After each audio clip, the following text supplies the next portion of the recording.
Hello and welcome to Diplomatic Ties on the Nigerian Television Authority, the NTA. On this edition, our focus will be harnessing culture for international relationship. Culture, of course, has been defined as all the ways of life, including arts, beliefs, and institutions of a population that are passed down from generation to generation.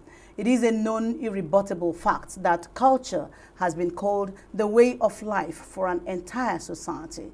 As such, it includes codes of manners, dressing, language, religion, rituals, arts, including the types of food. Nigeria, as one of the West African countries, has it in abundance, and this has assisted the people anywhere they find themselves within and outside the shores of the country as a common denominator and means of identity. It is in the light of this that National Institute for Cultural Orientation, NICO, was established by Act 93 of 1993 as a joint initiative of the Nigerian government and UNESCO during the World Decade for Cultural Development Program 1988 to 1997, which emphasized the cultural dimension of development. The idea is also enunciated in the Cultural Policy for Nigeria 1988. The Institute has the vision to be the apex and leading cultural training institute in Nigeria, and Nigeria's contribution to world progress and civilization through research and documentation and cultural assets and services, both tangible and intangible. NICO also has the mandate to train cultural officers, motivators, and communicators who will be grounded in Nigerian cultural realities. This will assist in cultural association and assimilation without the culture of the people going into extinction in the midst of the global village. Now, as a way of promoting culture for national development, the National Institute for Cultural Orientation, NICO, established cultural clubs in schools across the country as part of its Catch Them Young initiative. The initiative is aimed at inculcating values, identity, and educating society on Nigerian culture. The establishment of the clubs will further enlighten the younger generation about Nigerian heritage and foster a sense of cultural pride among the people. The program also aims at fostering a sense of cultural identity, pride, and awareness in Nigerian children to promote cultural education and scholarship among the students and encourage the appreciation and use of Nigerian languages, dresses, cuisine, and music. It also gives the students a platform to discover their culture and creative arts talents and help them imbibe the culture of peaceful coexistence and unity among themselves, irrespective of tribe and religion. And now to shed light on harnessing culture for international development, I have with me in the studio Ado Mohammed Yahuza, Executive Secretary, CEO, National Institute for Cultural Orientation, NICO, Abuja. You're welcome, sir. Thank you, to Diplomatic Times. Thank you. The program continues in a moment.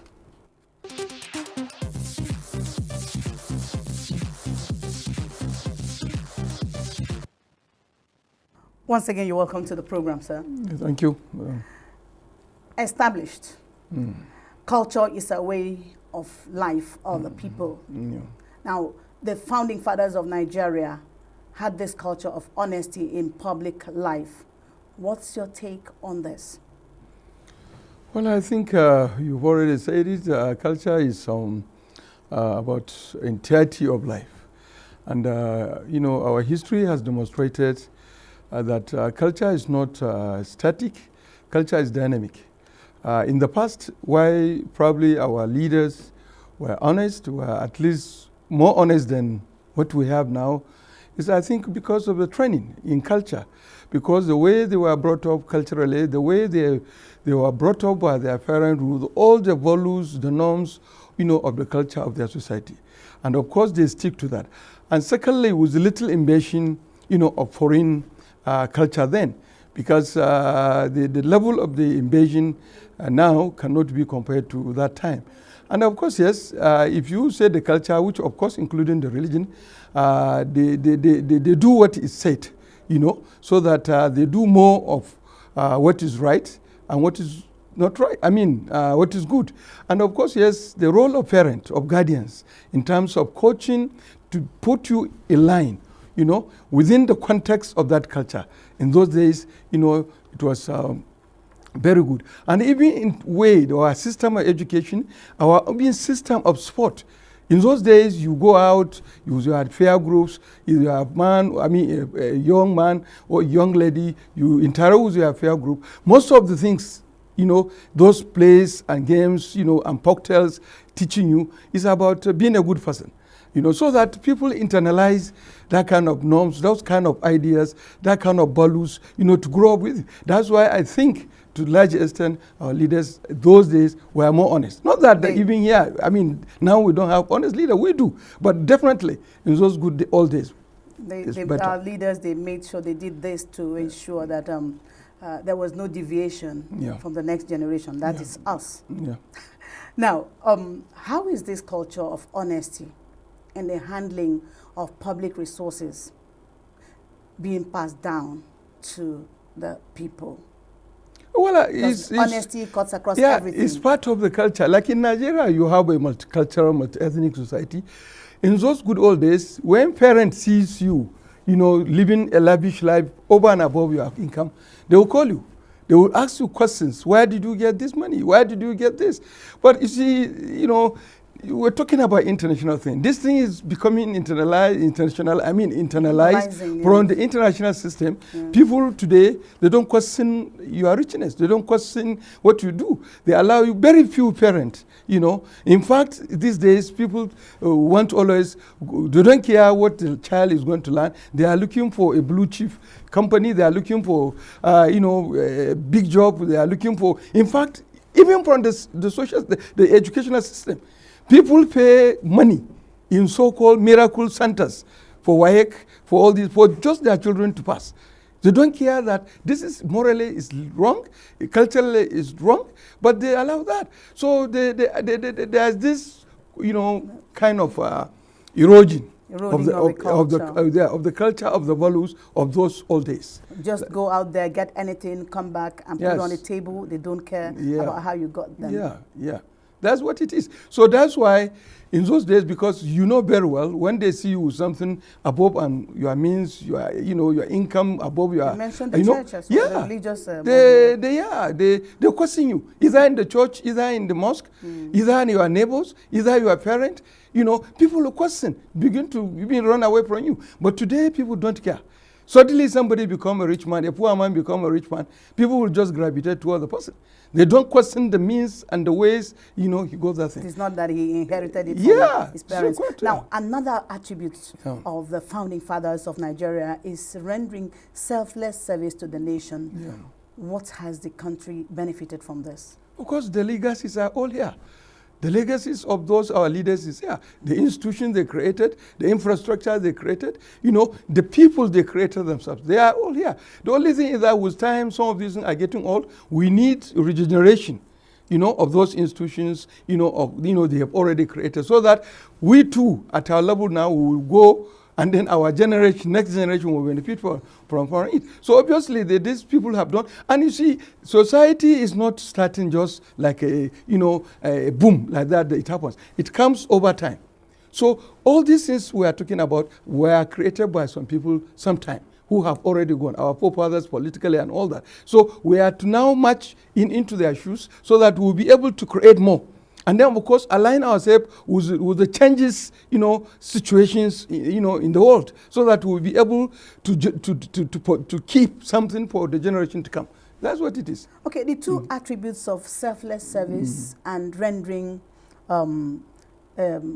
account, honesty, being honest.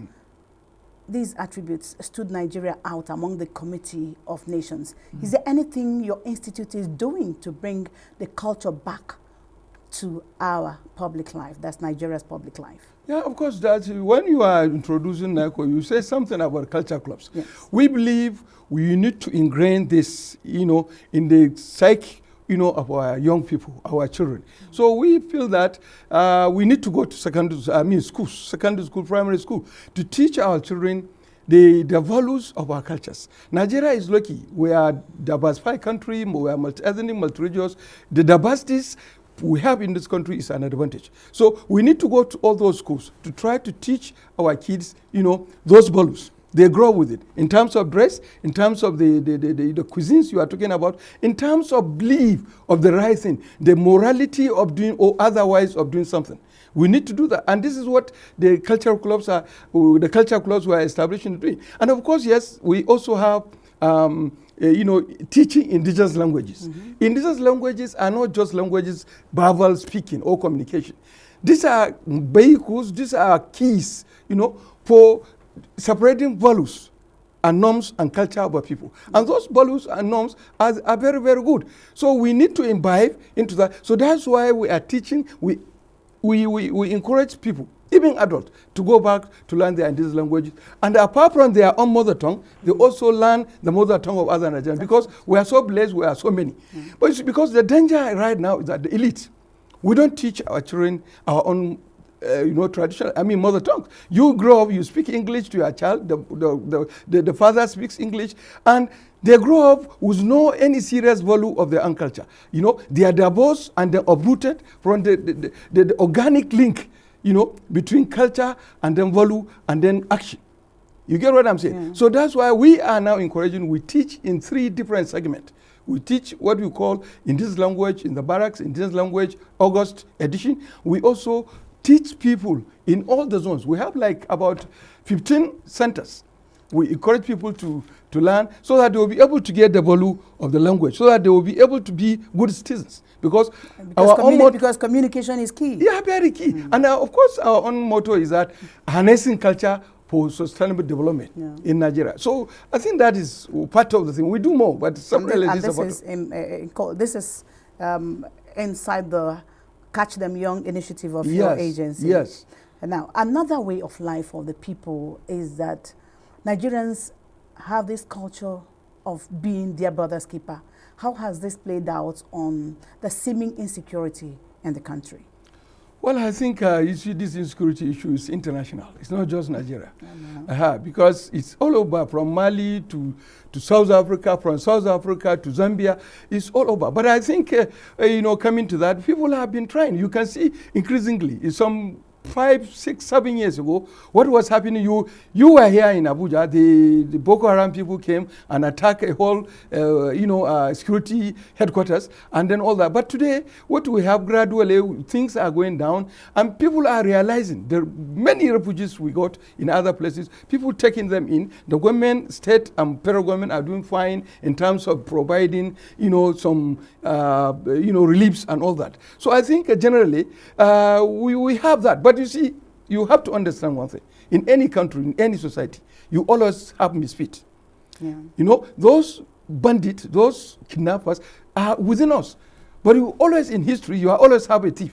You always have somebody who has gone outside the road. So these are the things. So I think it's just a temporary or something in history. This thing is going to be gone at one time. Definitely it will go. Yeah. NICO has the mandate of effecting a sense of cultural direction and relationship to meet the challenges of social integration, unity, and peaceful coexistence for national development.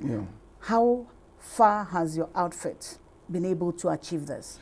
That's I think I've started with the culture clubs, because we need for people to internalize the culture, for them to understand, so that they will be able to be good citizens. Secondly, we organize conferences and workshops. We bring people, intellectuals who are grounded in culture, to come and rub mind, on specific issue of culture or on specific issue of social development in this country. So we document, after finishing, we do document, and then we send this thing to schools to make them available for people to read, so that people will be able to, to understand this. And secondly, you see, apart from this culture club, we have this youth culture, what we call youth fiesta. Okay. You know, this cultural fiesta we are doing, we also organize competition in terms of hairdo, in terms of cuisines, in terms, because things have changed in this country. In 30, 40, 50 years ago, our schools, is a macrocosm of Nigerian society. You have the son of Farmsec, you have the son of a messenger, you have the son of a governor in a public secondary school. But these days, because things have changed, it's pay as you go. You can only go to this school if you can afford to. So you have an upper class school, you have a middle, you have the LEAs and all that. So the kind of multicultural thing you used to have before is no more. Yeah. Because these are issues of like becoming a class issue. People who can afford to go to that school. So we are trying to now come in to try to bring those things that used to happen before so that they can relate. You use culture? Yeah, the culture. You can bring in a school that is higher paying, peace school with the big guys, children there, and then take an LEA, let them come and compete on culture. Because most of especially the one at the top, they don't even know the culture. Some of them, they go abroad and do secondary school. Some of them from secondary school, they go university outside the country. By the time they come, they know nothing. Next to nothing about Nigerian culture. Indeed. And these are the people that are supposed to be leaders of tomorrow. You can see the danger. So we try in our own way to cash in on that, to try to draw the attention, speak your language, learn your culture of dress. You can see what is happening. Even those who have not gone out, somebody will dress, if you see his hairdo, you say it's a madman. You're actually doing You know what I'm saying? And then when you see the way he put his sagging trouser, which is not our culture, which is a culture. But the reason, we will hold it there. We will hold it there. Yeah. We will. You are watching Diplomatic Ties on the Nigerian Television Authority, the NTA, and we are discussing harnessing culture for international relationship with Ado Mohammed Yahuza, Executive Secretary, CEO, National Institute for Cultural Orientation, NICO, Abuja, as our guest.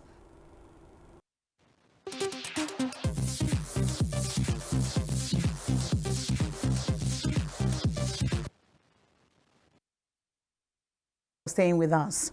Now, what is the place of culture on our national development? Well, we've been saying a lot, but then let's place it. Yeah, this is what, you see, when you're talking about something how can culture help? Yeah, that's what we're saying. If we're able to get engrossed in our cultures, our various cultures, and as I said, we are lucky, we're a multicultural society. That's why we have varieties more than any other country in Africa. If we were keen to the positive aspect of our cultures, various cultures in this country, honestly, our level of development should be more than what it is now. Because other countries that actually hooked on their cultures, today you can see phenomenal change in the last 20, 30 years, like China, like Japan and all that. Their culture is very important to their development, and we need to do that. And that's why our concept, we have to even change the concept of culture, the perception of culture. No, it's not about dancing. You know what I'm saying? Dancing and all, playing music and all that. No, it's something much deeper than that. So I think we will do that, definitely. How has Nigeria's culture assisted the nation in its diplomatic relationship or ties with other nations of the world? I think that is a very, very, very important. Because we're one, our population. Second, because of the diversity we have.